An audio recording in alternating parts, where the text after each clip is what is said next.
Bienvenidos, queridos mecenas, a este vuestro espacio, un pequeño rincón dentro de Informe Enigma, donde os ofrecemos episodios exclusivos, episodios como el que vamos a abordar ahora mismo, el crimen de Macastre, aunque para muchos este crimen que sucedió en el año 1989 tan solo fue el preludio del crimen de Alcácer. ¿Y con quién vamos a hablar de este capítulo de la Crónica Negra? Bien, vamos a hacerlo con un policía local de Valencia, con un investigador, con un criminólogo y con un miembro del grupo Prometeo.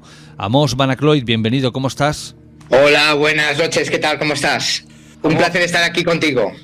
Voy a lanzarte, Amos, la primera pregunta que todo el mundo está esperando. ¿Hay vínculos entre el crimen de Alcácer y el crimen de Macastre?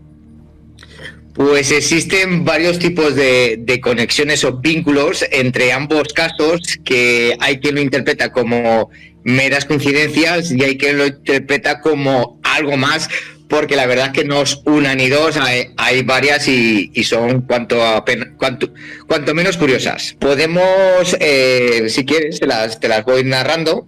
Aparte de que la zona geográfica en donde se produce es cercana a la partida de la Romana, donde se quedaban los jóvenes, se quedaban en Catadau. El último día en que se ve a los jóvenes es en el bar Parador o bar Catadau, donde presuntamente, o según establece las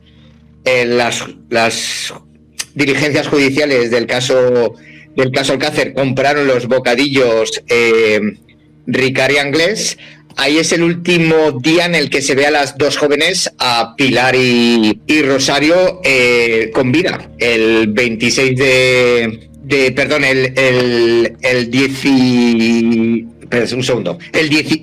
15 de enero, el domingo 15 de enero de 1989 es la última vez que se ve con vida a Pilar y Rosario en el bar Catadau, donde posteriormente, unos 3 años después, se vería a Antonio Anglés y Ricard. Luego, por otro lado, también tenemos que uno de los sospechosos del caso Macastre, de los dos sospechosos que en su época tuvieron los investigadores, nació en la partida de la Romana, donde aparecieron los cuerpos de las niñas de Alcácer. Luego, otro de las, entre comillas, coincidencias, es que el pie o el miembro amputado de una de las víctimas, en este caso de Pilar, es encontrado meses antes de encontrar el propio cuerpo de Pilar en la calle Alcácer, pero no en una fecha cualquiera, sino el 27 de enero de 1989, y como digo, no en cualquier calle, sino en la calle Alcácer, que es la fecha en la que el año 93 aparecerían las niñas de Alcácer. Entonces, cuanto menos es llamativo. Luego también, a través de nuestras investigaciones, sí que localizamos otra coincidencia, debido que al hallar el cuerpo sin vida de Pilar, debajo de su cuerpo se encontró una especie de mango o funda de un machete muy específico, en el que tras realizar unas pesquisas es casualmente el mismo tipo de machete que se encontró en uno de los refugios en la huida de Antonio Anglés. Coincide totalmente el mismo tipo de modelo de machete. Sin duda son coincidencias o conexiones muy, muy llamativas. ¿Alguna vez, Amos, habéis barajado la posibilidad de que Miguel Ricard y Antonio Anglés estuvieran también detrás del crimen de Macastre, es decir, que este fuera su primer crimen, les saliera bien y a posteriori hicieran o mataran a las 3 niñas de Alcácer? Sé que mucha gente dirá, no, es imposible porque uno estaba en la Legión, otro estaba en la cárcel. Bueno, existían permisos penitenciarios, existían fines de semana libre cuando hacías el servicio militar, el control en las prisiones no era como es ahora. Pero bueno, yo te pregunto, dentro del grupo Prometeo, vosotros como criminólogos, ¿habéis investigado o habéis pensado en algún momento si estos dos individuos pudieran estar detrás de este crimen? Efectivamente, sí que lo hemos barajado dentro del perfil que realizamos de los posibles autores. Sí que barajamos de 2 a 3 personas, y podrían coincidir con el tipo de delincuentes que podría ser Antonio Anglés y Ricard. No podemos asegurarlo, pero sí que llegamos a barajar la posibilidad de que hubieran sido ellos, porque nos coincidían ese tipo de delincuentes en nuestro perfil. Y hablando de coincidencias, Amos, aparte del pie, aparte del lugar, de esa funda del machete, hay otra que a mí me llamó muchísimo la atención y que yo creo que merece mencionarla, y es que esa persona que encuentra el pie también, creo si no estoy equivocado, creo que le dijo a la policía que vio bajar a un individuo de un coche y que ese coche era pequeño y blanco. Curiosamente, en el crimen de Alcácer también se dijo que las niñas subieron a un coche pequeño blanco. La madre, que es la que lo observa desde el balcón, porque la mujer que encuentra el pie había dejado a sus 2 hijos en casa de su madre y que estaba, digamos, en la calle Alcácer, y ella vivía cerca. Entonces, al volver, su madre se queda mirando en el balcón cómo regresa a su casa su hija, y observa en ese tiempo como un vehículo pequeño baja el copiloto, deja algo en una marquesina que había de una empresa de transportes y se introduce rápidamente en el coche y salen chillando ruedas del lugar. Y era un coche pequeño con dos individuos, sin poder dar más datos sobre lo mismo. Claro, es que hablar de que el pie aparece un día determinado, que ese día determinado 4 años después será el mismo día que aparezcan las niñas de Alcácer, todo esto es abrir la puerta a las teorías de la conspiración. Sí, totalmente cierto. Es que la verdad es que con este tipo de, digamos, coincidencias, pues la verdad que cuanto menos resulta difícil no pensarlo. Claro, y además el dato que tú has dado, ¿no? Esa funda de machete que coincide con el cuchillo de Antonio Anglés, que tampoco tenía funda. El mismo tipo, es que es un modelo concreto y coincide con el mismo modelo. Siempre se ha dicho, Amos, que a raíz del crimen de Alcácer hubo un antes y un después en la manera de investigar de la policía de España, que hoy en día está considerada una de las mejores del mundo. Pero bueno, antaño, en aquellos años 80, 90, las herramientas eran las que eran. Tú, como policía, ¿compartes esta opinión? Haciendo una mención entre un caso y otro, la verdad es que también tuvo un impulso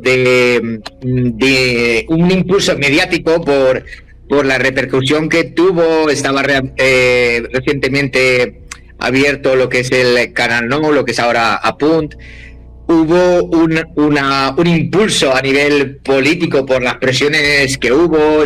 También hay que decir que Fernando García tuvo la entrevista en el canal de inglés y tal. Entonces realmente tuvo un empujón muy fuerte en el que también las fuerzas y cuerpos de seguridad también se vieron un poco presionadas a la hora de realizar su función. Y sí que es verdad que luego también ha ido evolucionando mucho digamos la criminalística, pero sí, hubo ahí un fuerte empujón para resolver este caso. Hay quien opina que hay cosas que se hicieron mal, otros que opinan que se hicieron bien, o hay quien opina que se podían haber hecho mejor, pero sí, hubo bastantes presiones a nivel de medios de comunicación, de políticos y de la ciudadanía. Amos, ¿por qué en Proyecto Prometeo decidís meteros de lleno en el caso Macastre? Pues el caso Macastre, Félix Ríos, en uno de sus talleres de criminología, conoce a 2 estudiantes de criminología en uno de sus talleres que estudiaban en la Universidad Jaime I, Ana Mendoza y Mijaela, en la que estaban haciendo una especie de trabajo para la carrera que versaba sobre el caso Macastre. Entonces le indican a Félix una posibilidad de investigar ese caso, y Félix pues se lo piensa y lo toma en consideración, y al final pues nos ponemos con él. Amos, si te parece, conozcamos ahora a estos tres jóvenes de Macastre. ¿Quiénes eran? Vale, pues tenemos por un lado a Francisco Valeriano, que era un joven de 14 años, vivía por la zona de Benimamet de Valencia. Vivía junto con su madre y su padre, que ambos trabajaban, y varios hermanos más. Había tenido algunos problemas con la justicia, entre ellos por alguna sustracción de algún ciclomotor y problemas similares, por los cuales estaba en régimen semiabierto en el centro de menores de Godella, que en este caso hay varias entradas y salidas antes del transcurso final de la historia, o el trágico final. Él tiene varias entradas y salidas del centro. Luego, por otro lado, tenemos a Pilar, que era una joven de 15 años, había estado internada en un centro de estudios regentados por monjas, en la que incluso pernoctaba allí, pero parece ser que unos meses antes o un año antes de pasar el tema de irse a Catadao, había dejado el centro desconocemos los motivos, pero supongo que porque querría empezar a trabajar. Por otro lado, tenemos a Rosario, de 15 años. Ella vivía en Benimaclet, en Valencia, y se juntaba junto con Valeriano y Pilar por la zona de Benimamet. Mantenía una relación con Valeriano. Anteriormente había tenido otra relación con otro chico, pero en esa época estaba con Valeriano.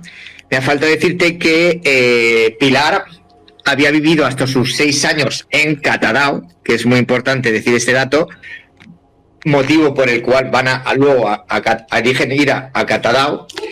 Y su padre vivía en Catadao y su madre vivía en Burjasot, que vivía desde los 6 años, que se había separado de su padre. ¿Podríamos decir, Amos, que estos tres jóvenes venían de familias con problemas? Digamos, no es que fueran desestructuradas del todo, pero sobre todo la que menos lo era la de Rosario. Pero Rosario, digamos que le salió un poco rebelde, también influenciada por su vida social, que se arrastró con ciertas compañías y ella se arrastró a ese tipo de vida. Los otros eran más que nada los padres de Valeriano, porque trabajaban los dos, y luego la madre de Pilar trabajaba y luego tenía varios hermanos y no tenía el control de los padres como deberían tener. Entonces, digamos que un poco también se dejaron llevar por ese entorno social de jóvenes. ¿Y vosotros desde Proyecto Prometeo habéis averiguado el por qué fueron a esa caseta de Macastre? Lo digo porque depende a quién preguntes, lo que leas, lo que veas, lo que escuches. Cada uno tiene una teoría distinta, pero claro, aquí los investigadores de este caso sois vosotros. Te explico. Ellos, que como te comentaba, se juntaban mucho por Benimamet. En Benimamet hay un parque conocido como el Parque Camales, que en los años 80, principios de los 90, se juntaba población de riesgo y población delictiva, desde gente que coqueteaba con las drogas a gente pues delincuente. En ese entorno, estos tres jóvenes se juntaban con un grupo bastante más grande, en el cual, al parecer, el grupo con el que se juntaban habían realizado algún tipo de robo en el interior de un chalet, posiblemente de la zona de Godella Rocafort, que está próximo a Benimamet. Parece ser que la Policía Nacional de Burjasot había llegado hasta ese grupo y se les había tomado declaración, entre ellos a Rosario, la cual delata a parte de gente del grupo como autores de ese robo. Me imagino que por presiones, presiones me refiero en el sentido de que para que le dirían que no encubriera un delito. Entonces, parece ser que declaró, o como nosotros lo verían, que se chivó, y tuvo amenazas bastante serias de muerte, lo cual cambiaron su modus de pasar las tardes o los fines de semana, de juntarse con esta gente, y cambiaron radicalmente y fueron ¿a dónde? A un sitio en el que no les podían encontrar y que más o menos tuvieran algún tipo de contacto con alguien. ¿Con quién? Pues el pueblo donde había vivido Pilar, y donde tenía desde su padre, que no tenía una muy buena relación, pero estaba su padre y conocía también gente. Que, por ejemplo, los dueños del bar, su madre había trabajado, hasta que se fueron, había trabajado de cocinar en ese bar. De ahí que lo frecuentaban. Claro, pero vosotros apuntáis a que estos jóvenes de tanto en cuando iban a esta caseta o a esta población para intentar huir de alguna manera de aquellas amenazas que estaban recibiendo. Eso, de una forma u otra, se le llama móvil, es decir, aquí hay un móvil para el crimen. También se les interrogó a los jóvenes, los cuales estaban en ese grupo, pero los investigadores de aquella época no sacaron nada en claro. Bien, vayamos a aquel fatídico día en el que este agricultor entra en su caseta, en la caseta de Macastre. Vale, hay que decir cronológicamente que ellos van por el 26 de diciembre de 1988 y bajan el 6 de enero porque tenía que entrar en el reformatorio Valeriano, y vuelven a subir el 13 de enero, que es viernes. La última vez que se le ve con vida es a las dos jóvenes, porque a él no se le ve en el bar, pero tanto a Pilar como a Rosario se les ve en el bar el domingo 15 de enero, que lo ven varios testigos, incluidos un guardia civil que fue allí a comprar comida para llevar, y testifica que vio a las dos jóvenes, aparte de los del bar, y uno de los que fue sospechoso en la época, que se les ve con ellas ese último día. Y luego aparece el cuerpo de Rosario el 19 de enero, el jueves, en la caseta del Mestre, en la partida de la Cuerna, en Macastre. Diferente población, porque la población en la que se quedaban era Turís, y habrá una distancia de unos 25-30 kilómetros mínimo.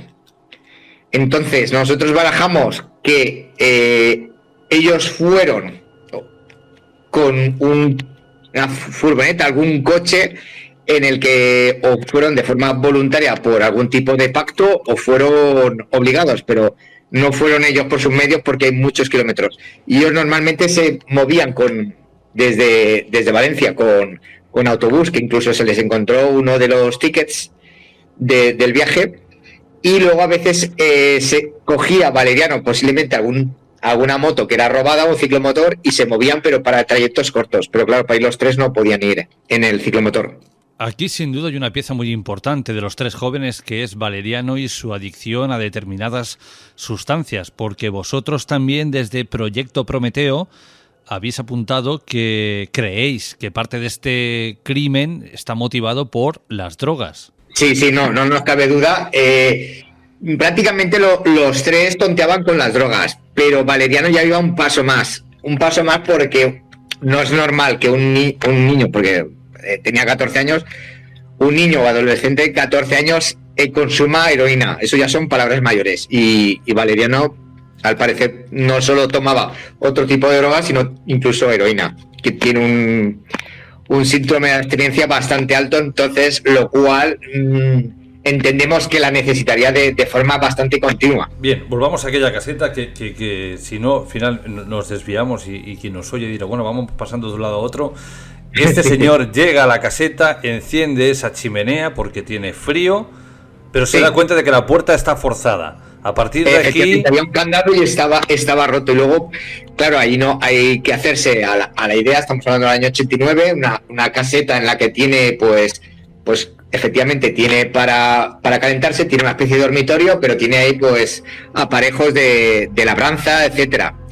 Pero claro, empieza a ver pues que las velas, porque claro, tiene que calentarse con la chimenea y para poder verse, porque iría sobre las 7 de la mañana, pues si aún no había amanecido bien, pues necesita velas para verse. Entonces vio que estaba como un poco todo tirado y desordenado. Entonces empieza a encender el fuego y en una de esas va hacia una especie de mini dormitorio que tenía con una cama y ve una joven encima de su cama en posición de cuito supino, boca arriba, y en principio se piensa que está durmiendo.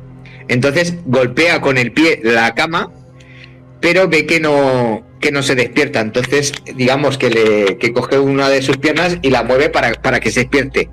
Como ve que no se despierta, se baja a avisar a la Guardia Civil. Pues cuando llega la Guardia Civil, realiza una inspección ocular de la zona y observan que la joven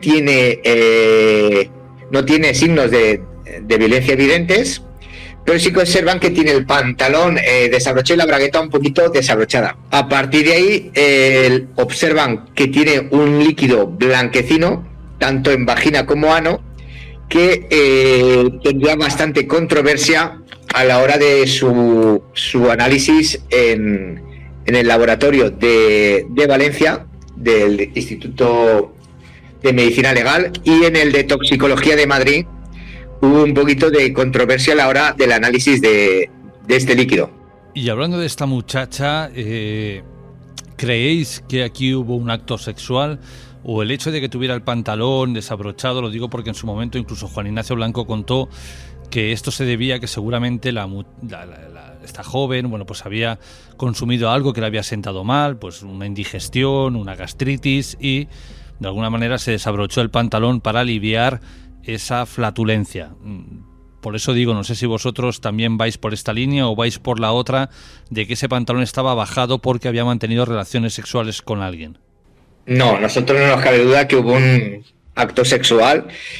El tema es que cuando se analiza el líquido blanquecino que tenía en vagina y ano, aquí en Valencia, en el Instituto de Medicina Legal, no les cabe duda que hay presencia de espermatozoides, pero luego se remite la muestra a Toxicología de Madrid y dicen que no hay cabeza ni cola de espermatozoides.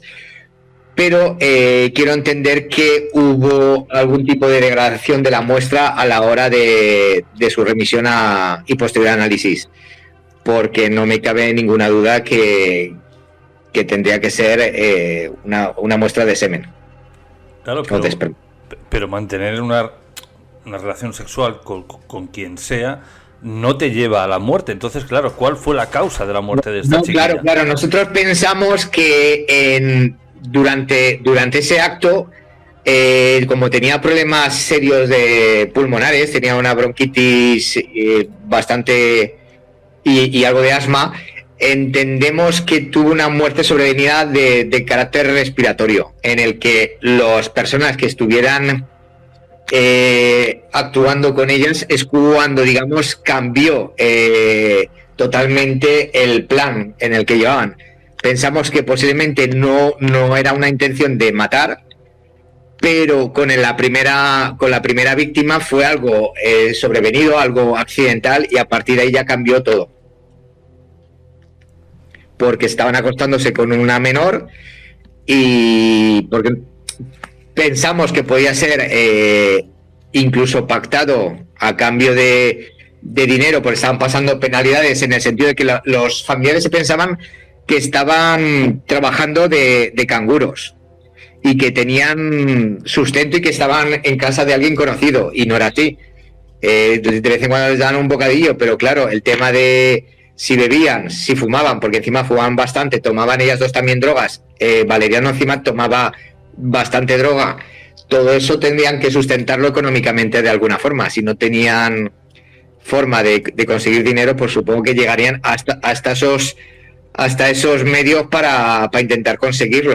Y más cuando Valeriano entra en lo que coloquialmente se llama como tener el mono. Para que todo el mundo se haga una idea, esta caseta está bastante alejada, tiene un par de chalets al lado, pero no es una caseta ni una casa en el centro del núcleo urbano, ¿vale? Es lo que llamaríamos aquí, bueno, pues una caseta de un pastor, de un agricultor que está allí en medio del campo. Bien, dejando esto de lado, puntualizando esta situación, Amós, ¿cómo llega la policía a la conclusión de que faltan 2 muchachos más? Vale, pues el tema es que cuando hacen la inspección ocular, digamos, en la zona en el que se encuentra en el primer cuerpo, no se llega a hacer una batida muy grande porque no se llega a encontrar el otro cuerpo que estaba escasamente a unos 300 metros en línea recta, digamos, en un cambio de bancal del campo, pero no se llega a localizar. En un primer momento es que no saben ni quién es. Cuando a través de, digamos, porque no tenía documentación, cuando a través de su estudio morfológico dice, pues mira, es una mujer de más o menos de esta edad, tal estatura, color de pelo, complexión, empiezan a buscar y comparar, a hacer un análisis con las desapariciones de personas con esa edad y esa morfología. Y aparecen unas 20-25 denuncias de la zona.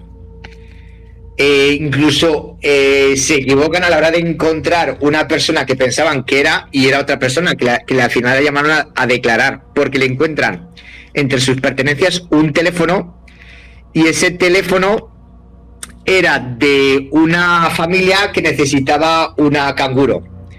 Entonces al principio pensaban que era la canguro, pero no era la canguro, era que se ve que ella también cogió ese número de teléfono para trabajar de canguro. Entonces toman declaración también a la canguro, que se parecía un poco, porque ya llegan a enseñarles fotos del cuerpo tanto al hombre como a la mujer que habían tenido los servicios de la canguro, pero finalmente no era ella.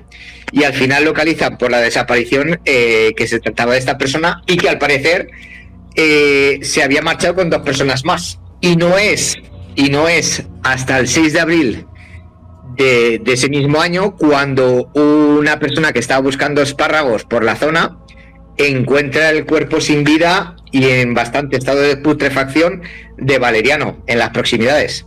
Claro, es que aquí también hay tela que cortar. Imagino que esto tú ahora nos lo explicarás mejor, pero se encuentra el cuerpo encima de una lona, con velas, daba la sensación de que estaba esperando algo o alguien. Efectivamente, estaba en un plástico transparente en el cual su cuerpo estaba encima en una posición extraña, como esperando algo, y las velas en las que tenía próximas a él coincidían con las mismas velas que habían en la caseta.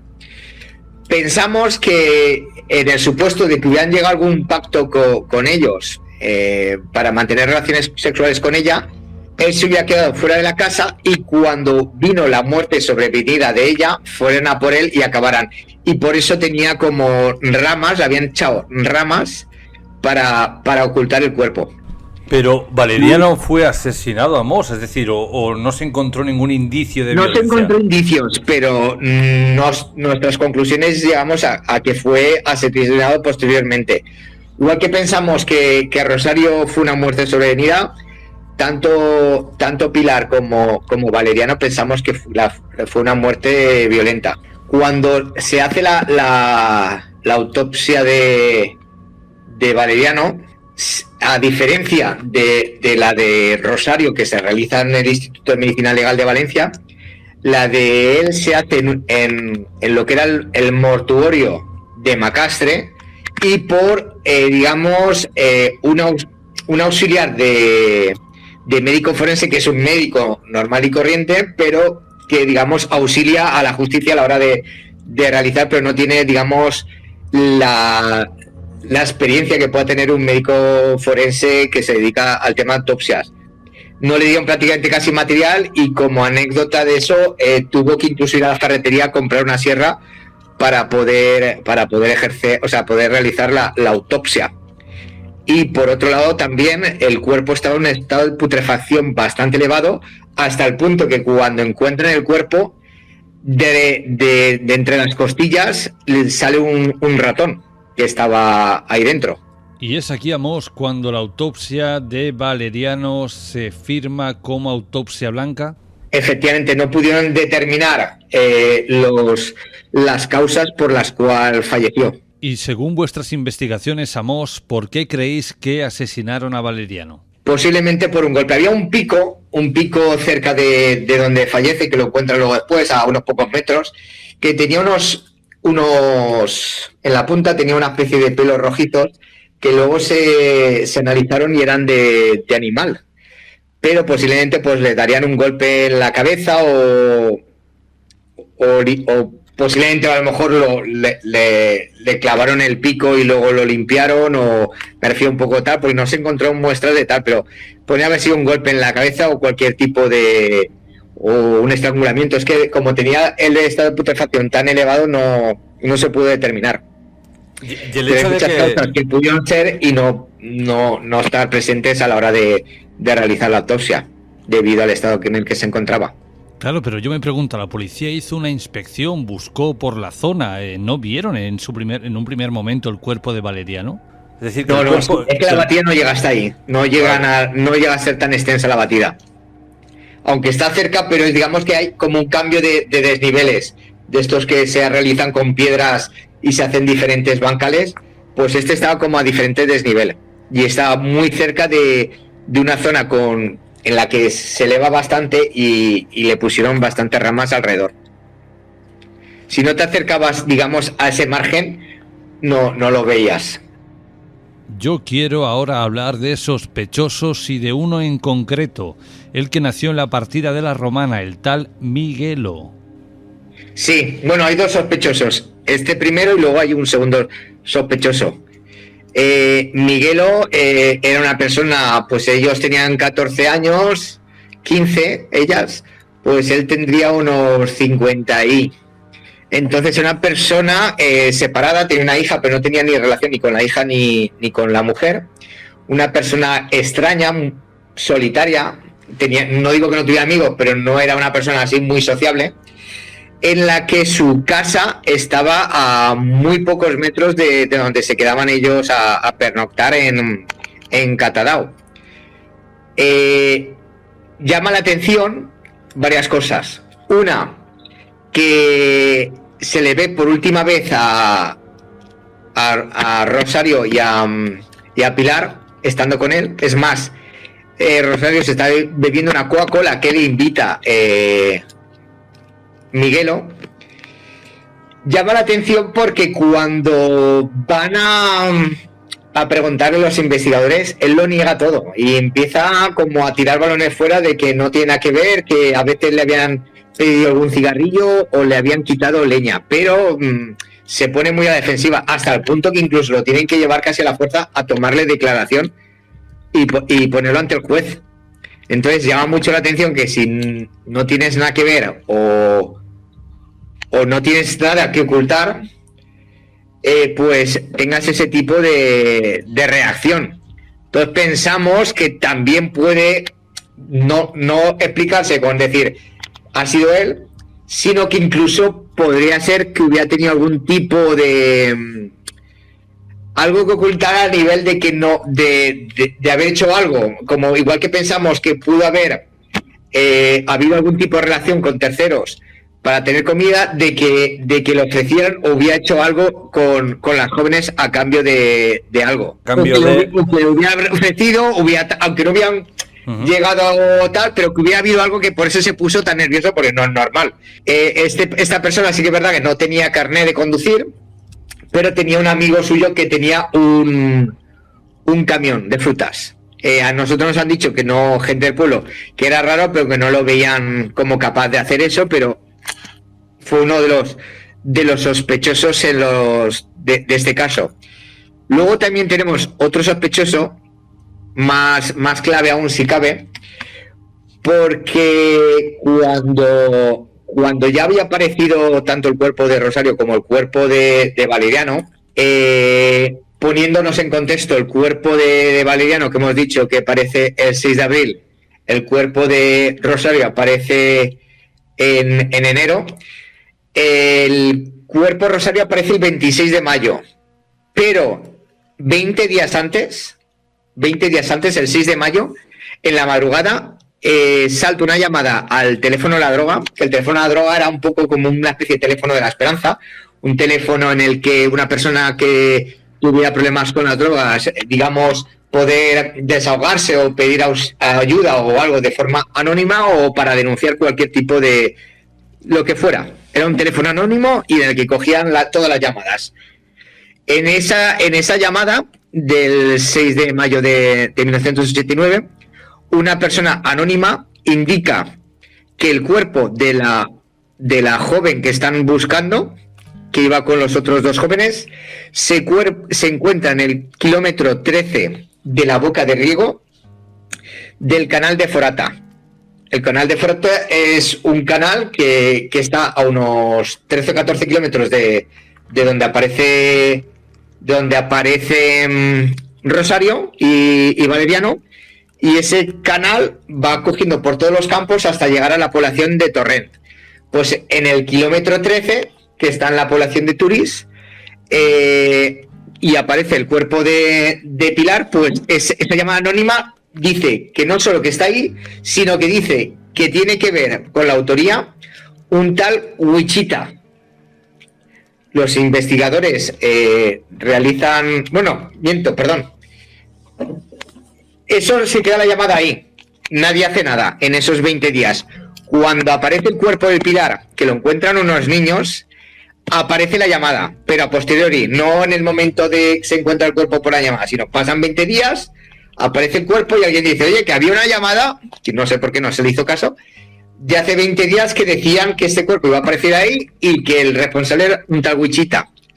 La policía hace unas investigaciones y sale un tal Wichita en la zona del barrio chino de Valencia, que era una zona de mucha venta de droga y delincuencia, del centro de Valencia, y localizan al Wichita y un amigo suyo que está viviendo en su piso, y les toman declaración tanto al amigo, a Wichita y a la pareja de este. Parece ser que el Wichita se dedicaba al menudeo de drogas, lo cual cuadra un poco con el perfil de ese posibles autores que tuvieran que ver con los jóvenes, en el sentido de que hubieran ido a él al tema de venta de drogas. Él lo niega todo, como era de esperar, pero sí llama la atención que le dicen si conoce la zona de la partida de la Cuerna, donde aparece tanto Rosario como Valeriano, y él dice que sí porque tenía una caseta por allí, una antigua novia suya. Y pues en principio no llegan a tener nada contra él y queda suelto, pero esos son los dos sospechosos del caso. Pero claro, aquí es algo para mí muy muy muy llamativo. Al margen de que Wichita tenga o no tenga algo que ver, el que llamó sabía.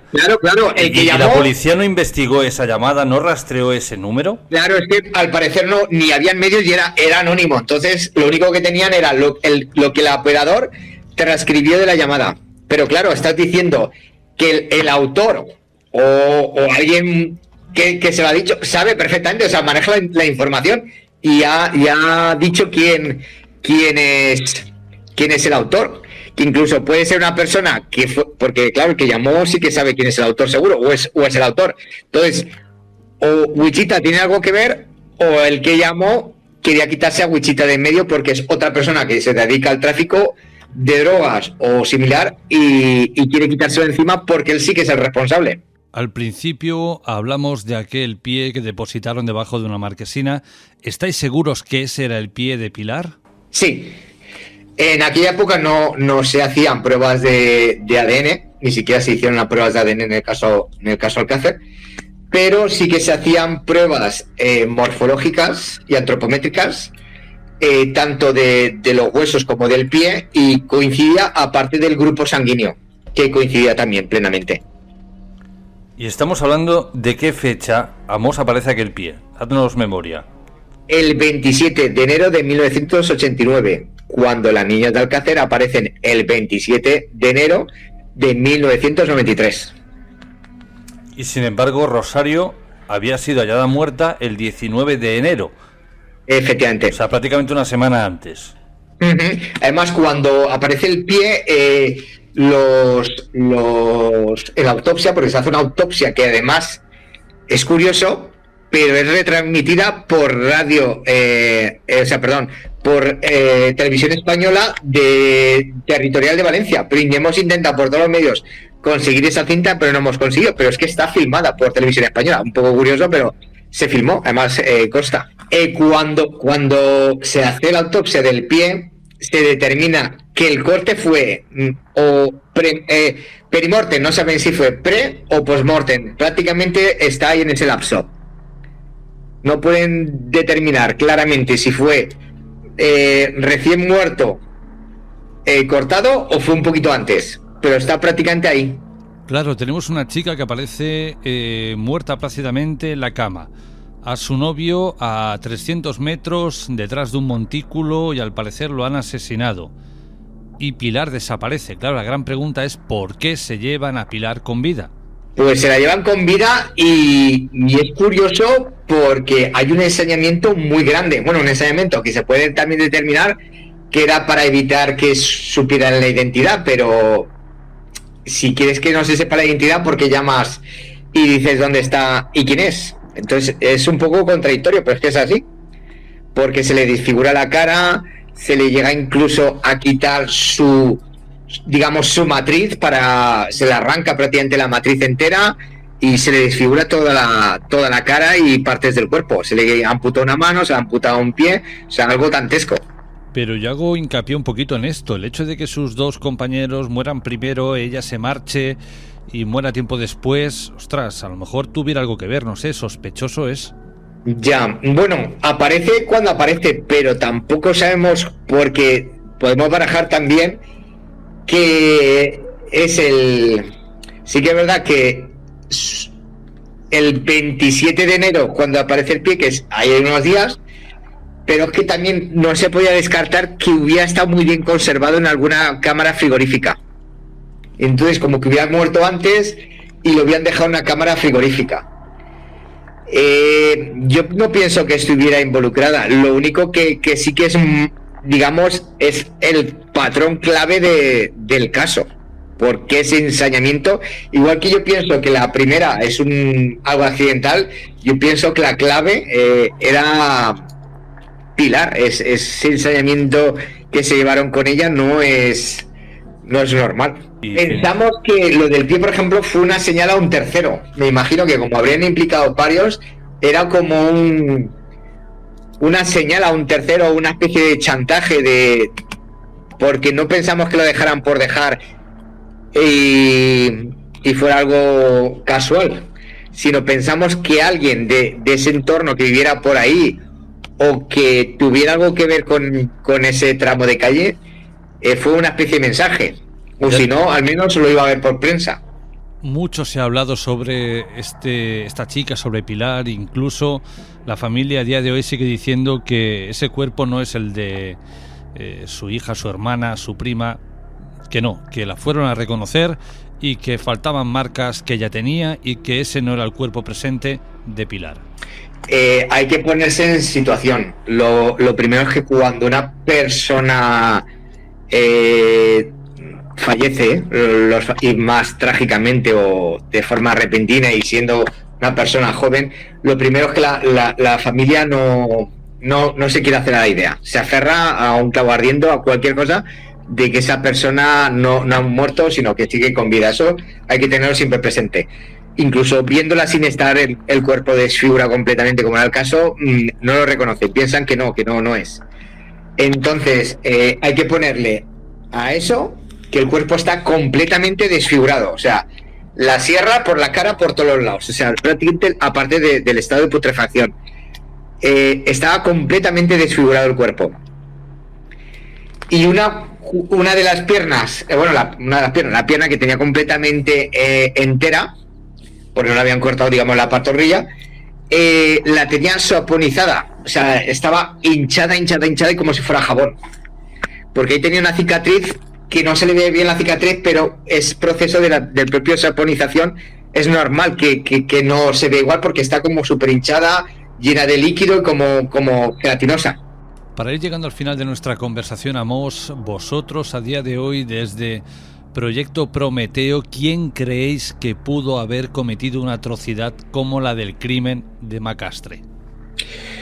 Por desgracia es que han pasado tantos años de aquello que lo único que podemos hacer es una especie de perfil criminológico de los posibles autores, en el que pensamos que son 2 o 3 personas con problemas a nivel social, con gente que no tiene un trabajo fijo, que tiene problemas de arraigo familiar y que en aquella época pues podría tener unos 25 o 45 años más o menos de edad, posiblemente vinculado al mundo de la droga y posiblemente de prostitución, con algún delito tanto de drogas como de tema de menores, que por cierto se me ha olvidado, y es importante ahora lo de menores, que el Wichita, uno de los delitos que tenía en antecedentes era por corrupción de menores, el delito que había en aquella época. Y hoy en día con las técnicas forenses que existen no se puede sacar ninguna muestra de ADN, algo, para intentar compararlo con lo que fuera y encontrar a los culpables. Pues en principio es que hay 2 cuerpos, tanto el de Pilar como el de Rosario, que están en una fosa común. Y el único que está enterrado en una cripta es el de Valeriano, y digamos que deberían dar permiso para hacer una posible nueva autopsia, o la familia o con la orden judicial. Y como está el caso está cerrado y sobrevenido y ya está prescrito, pues en principio poco podemos hacer. Hemos pedido alguna cosa, pero nada, todo se ha quedado un poco a nivel simbólico y de intentar esclarecer y dar un poco de luz al caso por respeto y a las propias víctimas y a la familia, para intentar esclarecer la verdad. Han quedado muchas preguntas en el tintero, pero para eso volveremos a invitar a Amos Van Aclooy, que además de hablar del crimen de Alcase con él, que tiene información, él, Félix Ríos y todo su equipo de Proyecto Prometeo, tienen nuevas informaciones muy, muy interesantes, pero el tiempo por hoy se nos ha acabado. Querido Amos, como siempre, compañero, un placer, un abrazo y hasta la próxima.